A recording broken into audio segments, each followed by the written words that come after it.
Here's how to make this kind of glowing and transparent sign in Blender. You can do this with any image that you have. So let's bring in a plane to put this image on.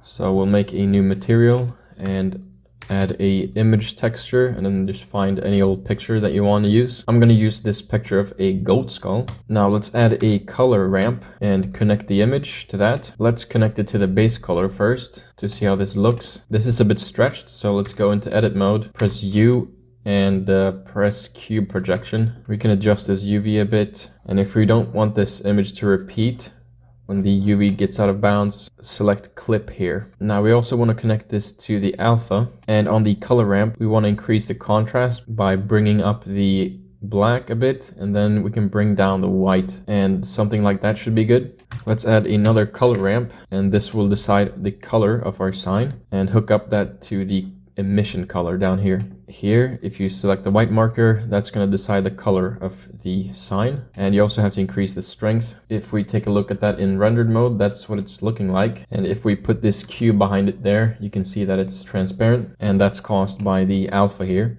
And this will look even cooler if you have a volumetric cube around this. So if you add a cube like this that just covers everything, apply the scale, and on that cube we want a volume scatter node connected to the volume here, and then the density should be something like 0.01, and the anisotropy should be 0.6 or something around there.